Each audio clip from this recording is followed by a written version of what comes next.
Jemaat yang dikasihi Tuhan, jumpa lagi dalam Gereja Kristus Menyapa. Sebelum kita memulai renungan pagi kita pada pagi hari ini, mari terlebih dahulu kita berdoa. Bapa di surga, kami bersyukur Tuhan memberkati kami lagi, memberikan hari baru bagi kami untuk memulai hari hidup kami bersama dengan Engkau. Kami mau merenungkan firman Tuhan, Roh Kudus memberikan penerangan dalam hati dan pikiran kami. Terpujilah Engkau ya Tuhan, dalam nama-Mu kami sudah berdoa. Amin. Jemaat yang dikasihi Tuhan, pembacaan firman Tuhan kita pada pagi hari ini terambil dalam Yeremia 25 ayat 15 sampai dengan ayat 38. Karena ayat ini begitu panjang, maka saya hanya membaca ayat yang ke-29 untuk kita semua yang berbunyi demikian. Sebab sesungguhnya di kota yang dinamai menurut namaku, aku akan mulai mendatangkan malapetaka. Apakah kamu akan bebas dari hukuman? Kamu tidak akan bebas dari hukuman. Sebab aku akan mendatangkan pedang atas segenap penduduk bumi. Demikianlah firman Tuhan semesta alam. Jemaat yang dikasihi Tuhan, tema kita pada pagi hari ini adalah penghukuman dan keadilan Allah. Penghukuman dan keadilan Allah. Jemaat yang dikasihi Tuhan, Yeremia 25 ayat 15 sampai 38 ini berisi tentang penglihatan tentang murka Allah bagi Yehuda dan bangsa-bangsa. Yeremia melihat bahwa cawan murka Allah itu harus diminum oleh semua bangsa-bangsa. Murka Allah itu disebabkan karena dosa-dosa yang dilakukan oleh bangsa-bangsa, bahkan termasuk Yehuda sendiri. Jemaat yang dikasihi Tuhan, dalam ayat 15 sampai ayat 16, Yeremia mengambil cawan murka Allah dari tangan Allah sendiri, dan kemudian meminumkannya cawan murka Allah itu kepada bangsa-bangsa. Cawan itu adalah gambaran murka Allah yang harus diminum oleh Yehuda dan bangsa-bangsa karena dosa-dosa yang mereka telah perbuat. Di dalam ayat 17 sampai ayat 29, di situ didaftarkan nama bangsa-bangsa yang harus mengalami murka Allah dalam kehidupan mereka. Mencakup juga Yehuda dan umat Allah dan bangsa-bangsa yang disebutkan di situ mulai dari Mesir, Moab, dan lain-lain. Semua disebutkan dengan terperinci. Di situ mau menggambarkan bahwa semua bangsa-bangsa itu telah melakukan apa yang jahat di mata Tuhan. Di dalam ayat 30 sampai ayat 31, murka Allah itu, cawan murka Allah itu digambarkan seperti singa yang mengaum dan menghancurkan segala sesuatu yang dijalani olehnya. Jemaat yang dikasihi Tuhan, di sini singa itu mengaum dengan tidak memberikan kesempatan untuk orang-orang itu menyelamatkan diri. Di sini murka Allah itu seperti singa yang menghancurkan segala sesuatu yang dilalui olehnya dan tidak memberikan kesempatan bagi mereka untuk mereka menyelamatkan diri dari murka Allah. Singa itu telah bangkit dan mengaum dan menerkam mangsanya. Begitulah gambaran murka Allah. Di dalam ayat 32 sampai ayat 38, penghancuran itu semakin meluas, mencakup tidak hanya bangsa-bangsa, tapi penghancuran murka Allah itu mencakup sampai seluruh bumi, bahkan semua makhluk. Di situ dikatakan semua makhluk hidup mengalami cawan murka Allah. Bahkan di situ para gembala yang kehilangan padang rumput mereka, karena padang rumput mereka menjadi sunyi. Domba-domba dimurkai oleh Tuhan. Dan kemudian gembala-gembala kehilangan domba-dombanya. Dan mereka tidak dapat menikmati kehidupan yang nyaman. Dan para gembala pada waktu itu hidup dalam kesedihan.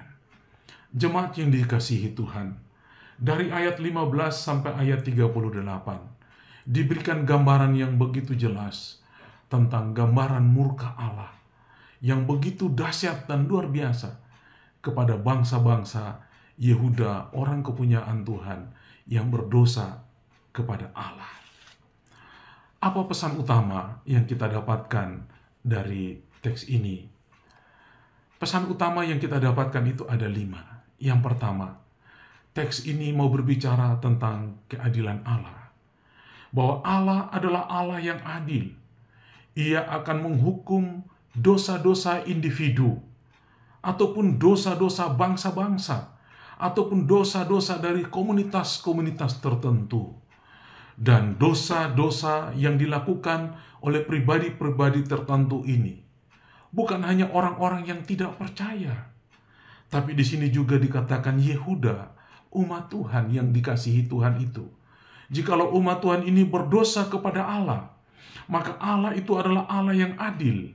Ia akan menghukum dosa-dosa dari setiap pribadi, individu, maupun kelompok, maupun bangsa-bangsa. Ia akan menyatakan keadilannya dengan penghukuman darinya. Yang kedua, yaitu bicara tentang murka Allah. Murka Allah ini digambarkan sebagai kekuatan yang sangat dahsyat, yang tidak tertahankan, dan akan menghancurkan segala sesuatu yang jahat. Segala sesuatu yang jahat tidak akan bertahan di dalam murka Allah. Murka Allah adalah gambaran dari keadilan Allah, menjadi penghukuman bagi mereka yang berada di dalam dosa. Bapak, Ibu, dan saudara-saudara, itu berarti bahwa penghukuman Allah tidak hanya diperuntukkan kepada mereka-mereka yang ada di luar sana, tapi diperuntukkan juga kepada umat Allah sendiri Yehuda, kita-kita ini yang hidup selalu berdoa dan menjadi orang Kristen.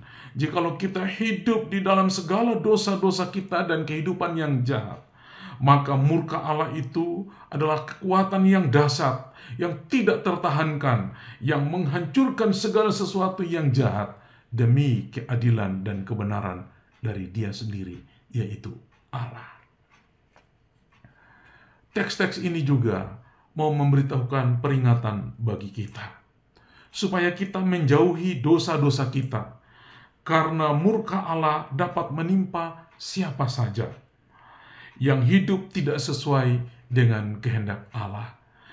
Maka teks Alkitab ini yang barusan kita baca dari Yeremia 25 ayat 15-38 ini mau memberikan peringatan bagi kita untuk supaya kita menjauhi dosa-dosa dan perbuatan jahat di mata Tuhan, baik dosa perzinahan, percabulan, iri hati, amarah, dengki, dan sebagainya, hal-hal yang tidak sesuai dengan kehendak Tuhan.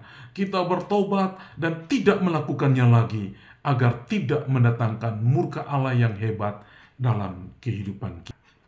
Di dalam teks ini juga, pesan utama yang mau disampaikan oleh Nabi Yeremia adalah pentingnya ketaatan kepada Allah. Umat Tuhan yang percaya kepada Allah, yang mereka dibuang ke Babilonia itu, mereka harus tetap taat kepada Allah, harus hidup sesuai dengan firman Tuhan, mengamalkan firman Tuhan dalam kehidupan sehari-hari.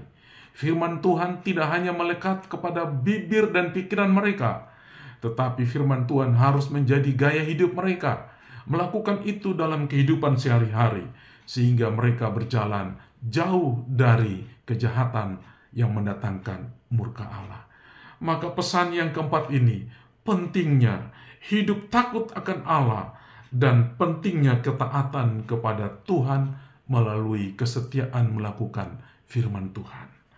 Dan yang kelima, firman Tuhan ini juga mau berbicara tentang pengharapan yang hidup. Meskipun ada hukuman dan murka Allah yang menyala-nyala bagi mereka yang melakukan kejahatan, tetapi sesungguhnya ayat-ayat ini mengandung harapan besar bahwa Allah akan memulihkan umatnya jika umatnya itu bertobat dan berbalik kepada Allah. Meskipun mereka mengalami penghukumannya itu pembuangan dan penghakiman Allah, tetapi sesungguhnya Allah mengharapkan supaya mereka bertobat dan kembali berharap dan mengharapkan Allah dalam kehidupan mereka. Jemaat yang dikasihi, melalui firman Tuhan ini, Maka marilah kita meninggalkan semua dosa-dosa kita, menjadikan murka Allah itu sebagai peringatan bagi kita, untuk supaya kita berbalik dari dosa-dosa dan bergantung dan berharap kepada Tuhan saja dalam kehidupan kita. Kiranya firman Tuhan pagi hari ini menjadi berkat bagi kita semua. Tuhan memberkati. Shalom. Mari kita berdoa. Bapa di surga, saya berdoa untuk jemaat yang sudah mendengarkan firman Tuhan ini. Roh Kudus menggerakkan hati mereka untuk berbalik dari dosa-dosa mereka yang mendatangkan murka Allah dalam hidup mereka, keluarga mereka, dan lain sebagainya. Biarlah mereka hidup dalam pengharapan takut kepada Allah, supaya berkat dan kelimpahan Tuhan menyertai setiap langkah kehidupan mereka, baik pribadi individu, maupun rumah tangga, keluarga, istri dan anak-anak dan suami. Semuanya diberkati Tuhan karena mengutamakan Tuhan dalam kehidupan mereka. Inilah doa kami ya Tuhan, hanya dalam nama Tuhan Yesus Kristus hamba sudah berdoa dan mengucap syukur. Amin. Shalom.